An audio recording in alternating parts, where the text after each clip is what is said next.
You are sitting across somebody, maybe an old friend or someone that you met 5 minutes ago, and they're saying all the right things, nodding at all the right places, and dropping enough jokes to seem friendly without trying too hard. But yet, there is something very off about them. Are they genuinely a good person? Or do they want something from you? Are they truly confident, or are they just pretending? Because here is the harsh truth. When someone wants something from you, or when you're currently going through a honeymoon phase with someone that you just met, they are most likely going to be giving you the best sort of treatment. But the best doesn't always last. Hi, my name is Jasmine, and on this channel, we talk all about becoming the woman of your dreams and building a life that you absolutely love. And in this video, I'm going to be going through 6 ways to decode a person's true character. You'll be learning how to read everybody like a book without knowing who they are personally. This video is for anyone who has fallen way too quickly in a past relationship and have ended up with manipulators, cheaters, liars, or generally just people who have shown a very different side later on. If you've been burned before, determining a person's true character does not come in those big, grand moments, but it all comes down to the small, ordinary moments in their day-to-day life. And this video doesn't just apply to your romantic life, but it also applies to your friendships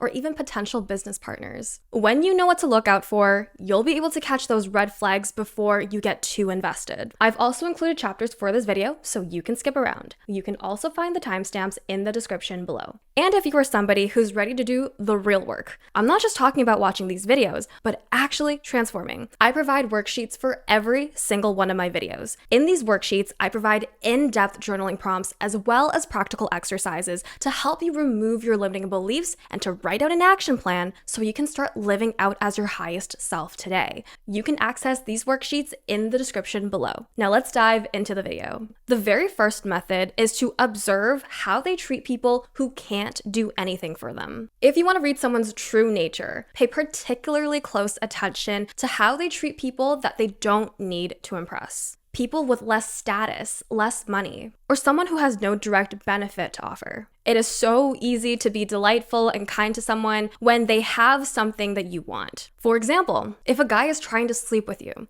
of course he is going to be kind and nice to you. But if he's talking to a service worker and he's completely rude to them, it shows that they may not be as kind and genuine as you think they are. The real test is how they act when there's nothing in it for them. Let's explore some potential red and green flags. Let's put ourselves in the setting of Starbucks. The very first test is to observe how they react when a new service worker is working. So a new barista, for example. Obviously, she doesn't really know how to do her job. She is clicking all the wrong buttons. She's slowing down the line. A potential red flag is if they're restless, frustrated, and impatient with this person. And they're not understanding that they would be like, oh, if a person that knew what they were doing, if they were working, I'd have my coffee by now. But a potential green flag is if this person spoke to the barista and said, "You're doing great, don't worry, just take your time." It shows that this person is patient and forgiving and understanding. And their reaction to a new barista can directly reflect in your relationship with them. If this person is impatient and not forgiving, then if you go into any sort of conflict together,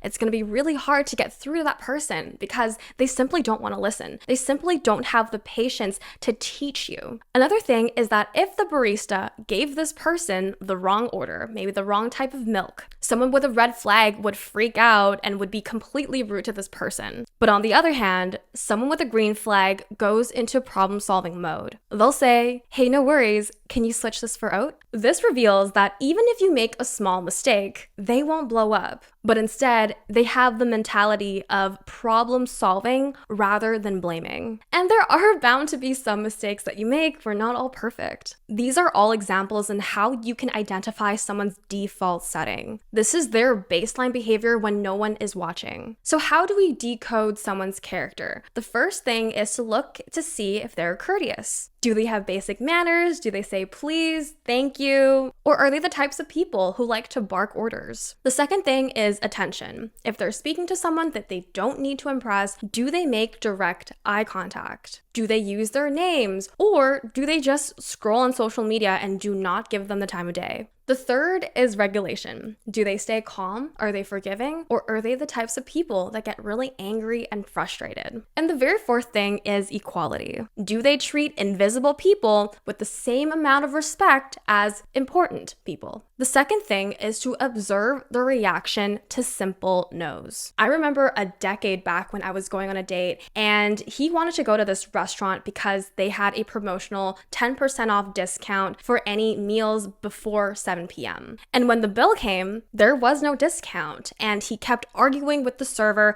trying to get that 10% off discount. And at the time, I was already so embarrassed that he's fighting this server. When you are assessing how this person reacts when they're given a no, it shows their true character. This is an opportunity to observe when this person isn't getting their way. So you may not come across opportunities where people constantly say no to this person, but you can run your own experiments and tests. Try intentionally saying no to things. You can try saying things like, no, I don't have time for that today. Or, no, I can't help you with that. Or, no, I don't want that kind of pizza. I am not telling you to be intentionally difficult all the time, but it's important to run just a few tests to see how he will react. If they respectfully accept, this could be a reflection that they are emotionally mature. This could be that they are a secure person, and it also shows that they respect other people's autonomy. But if they're annoyed, if they start guilt tripping you, or they start arguing with you, it shows that they have a very low frustration tolerance, and they're usually people that are a little overbearing. And lastly, if their mood shifts entirely or they take it completely personally. This can actually signal entitlement, and it shows that they're not able to separate their wants from reality. Now let's take this a level further. If you want something long-term with them, I want you to start sharing your boundaries and needs. This might be a really scary step for some people because you may really like this person, you want to impress this person, and you don't want to scare them away. But if you never go out of your comfort zone to share what you need, you will not be able to see how this person reacts to your big demands. So for example, if this guy that you're seeing is constantly talking about his ex, you can bring up respectfully that you're not okay with this. And just sit back and see how they respond. Do they get defensive? Do they make backhanded comments about how sensitive you are? Or do they offer you reassurance and they change their behavior and they never talk about their exes ever again? The beauty of these experiments is that it triggers a very unpolished reaction. It is so easy to fake charm when they're getting something they want. But the way someone handles a minor rejection really reveals how they deal with bigger conflict or even major boundaries that you have with them later on. If you get into a really big, high-stakes disagreement, just imagine how much more explosive this person's going to be. You don't need years to figure out whether someone is emotionally regulated. When you have these little clues, trust them the first time. The third method is to observe how they speak about people they dislike. It is so normal to not like people on this planet, whether it's an old boss, an old friend, or even exes. But what I want you to pay attention to is not who they dislike, but how they talk about them. If they're describing someone that they don't like, but in a very logical, calm, and empathetic way, then you're dealing with somebody who has worked through the emotions, who is no longer triggered by that person, and it shows high emotional intelligence. But if they go on a 3-minute rage-fueled TED talk about how awful this person is, how they ruined their life, then this shows that they're obviously triggered and they haven't worked through the emotion. And it most likely shows that this person is experiencing pattern over pattern, and it's not something that's just bad luck. I once had a friend in high school, and every single week she had some sort of terrible drama. She would go off about all these people who have wronged her, people who have manipulated her, people who are out to get her. She would be so heated and raged every time she talks about these people, and she was just always angry. She had a brand new enemy every single week. But when we had a fallout, she was spreading the same exact things about me. And she was using the same exact language to how she would talk about other people. How someone talks about their enemies is exactly the way that they're going to talk about you when things go south. So when you're talking to somebody, whether they're someone that you want to get romantically or platonically involved with, pay particularly close attention to how they speak about the people that they dislike. The first thing is to look for nuances. Do they see more than one angle? Are they empathetic? The second thing is ownership. Do they even own 5% of the situation? The third thing is tone and intensity. Is their emotional charge way bigger than the actual story? The final thing is to pay attention to their language. Do they use absolutes like always or never? Or do they use labels like psycho and narcissist? If you're seeing a guy, it's so important to pay close attention to how they talk about their past lovers. If they speak about their exes with rage and victimhood and taking zero responsibility of the situation,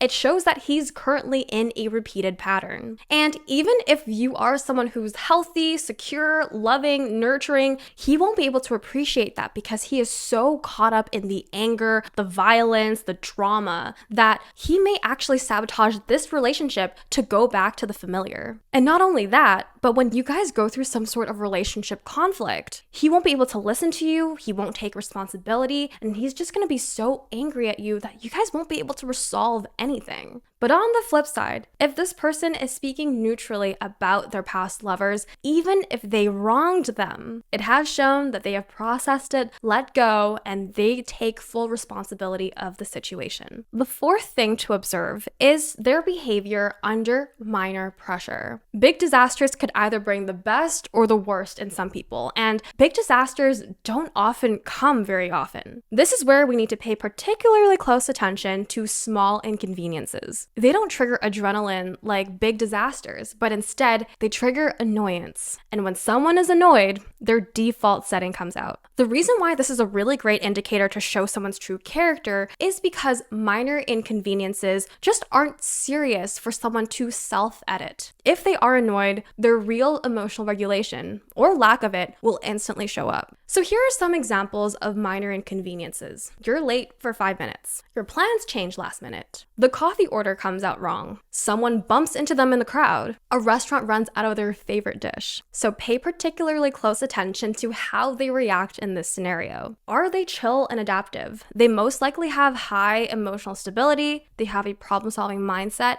and they're usually resilient under stress. Or do they have low-grade irritation? This shows that they may struggle with flexibility, and watch for whether this is something that is situational or habitual. And lastly, does their anger escalate quickly? This often shows that they have low frustration tolerance, and they may possibly have some sort of anger issues. They may also default to blame or aggression when it comes to conflict. If you find someone who stays calm and patient, even when life isn't going their way, you've probably found someone who can weather real storms with you. If they melt down or they get angry when you're late 5 minutes, it shows that when it comes to bigger conflict, it's not going to be pretty. The fifth thing to observe is their hygiene. Hygiene is more than just looking good. It is a direct reflection of someone's self-respect, discipline, and attention to detail. So let's see how this affects their general life, the relationships, and their finances. Let's talk about life. If they maintain themselves consistently, they are more likely to clean their home, more likely to manage their bills, to take care of their health, and they do all of those things with a similar discipline. But on the other hand, if they do neglect their hygiene, they are more likely to neglect things that are important. They'll let bills pile up. They'll let themselves gain weight. And this causes bigger problems later on. Now, the second thing is let's talk about how hygiene affects relationships. Now, the obvious no-brainer is that if you don't clean yourself up, you may actually affect other people. Let's go a step even further. If they can't even maintain a minimum for themselves, they might also be careless around emotional upkeep. Now, what does that mean? Checking in with their partner, keeping promises, or resolving small tensions so they don't grow later on. A really direct example is someone who flosses every single day. While this may seem like a very tiny and very insignificant part of their routine, it really shows that they send follow-up texts, that they reschedule proactively, that there are people who really care about the small details. Now, let's take it a step even further. If this person is not caring for their own personal hygiene, if you do want a kid with them, how likely are they going to be able to take care of the kid if they can barely take care of themselves? And what kind of example are you setting for your child? And the very third thing is business, especially if you are looking for a business partner. In business, If you are cleanly groomed, it shows that you are professional, it shows that you take things seriously, reliable, and you take pride in your work. But if this person neglects their hygiene, it reflects that they often give off very sloppy work. Because if you miss the obvious, what else are you missing? So it is important to do a simple test. Let's look at their standards. What is their personal minimum? When they're lounging around the house, what is their basic standard of self-care? The next thing is ongoing. Is it something that they maintain weekly or daily? The third thing is attention. Is their hair damaged? Do they have dirty shoes with a suit? Do they have chipped nail polish left for weeks? Or are they types of people that fix it as soon as possible? And the very last thing is pattern. Are they able to stay consistent with their hygiene routine for over 4 to 6 weeks? You do not have to be rich, or you do not need to be a fashion-obsessed person in order to have good hygiene. If they can't even maintain the basics for themselves, how will they be able to show up for things or even people that require much more effort than that? The very last method is to observe how they deal with their finances. While money is a very touchy subject, it often reveals their values, their priorities, and their ability to plan long term. It doesn't matter how much they make, but be observant around how they manage the money that they already have. You can learn so much about a person by their spending habits, their saving habits, investing habits, and even how they approach shared costs. Let's talk about why this decodes someone's personality.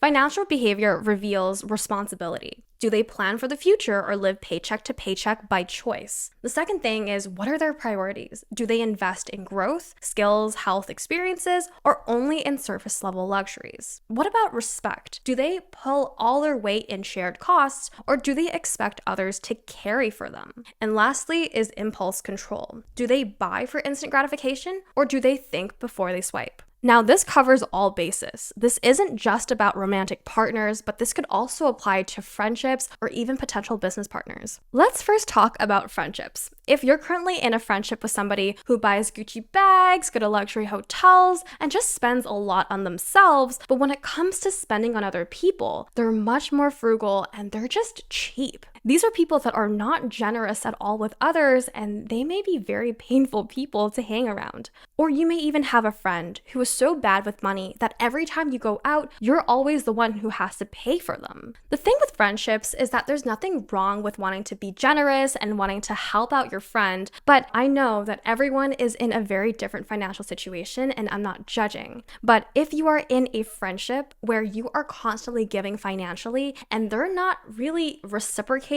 the offer, and you just feel like you're constantly giving, then it's time to rethink that relationship because you might be getting taken advantage of. And if your friend is obviously able to afford such luxuries, but when it comes to you, they're very stingy, it shows their true values and character, that they are not as generous as they seem. At the end of the day, it's important to have and be around people who have similar money values as you. Now let's talk about why this matters in relationships. Money values are the biggest forms of conflict between couples, and this is also one of the main reasons why people get divorced. If they are types of people who handle money responsibly, they often think very long term, and in fact, they avoid putting you in stressful situations because of poor planning. But if they are reckless or avoidant with their money, that also shows their true behavior. This can lead to greater resentment or financial fear, or even another person bailing on the other. If a guy forgets their wallet at the dinner, they probably forget to pay their share of the mortgage. This also matters in business.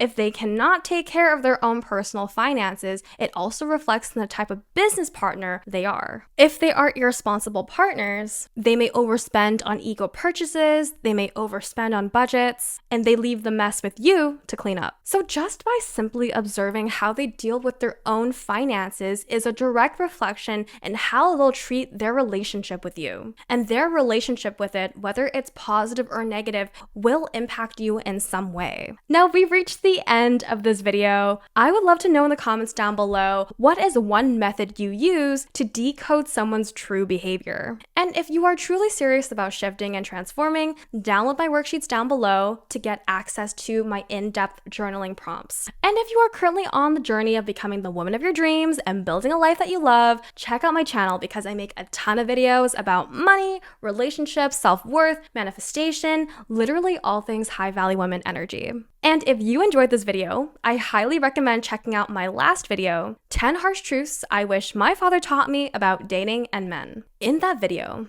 I released some raw truths about dating and men that every girl needs to know before they get into their next relationship or even their next marriage. Thank you so much for tuning in all the way to the end. I love and appreciate you, and I'll see you next week. Bye!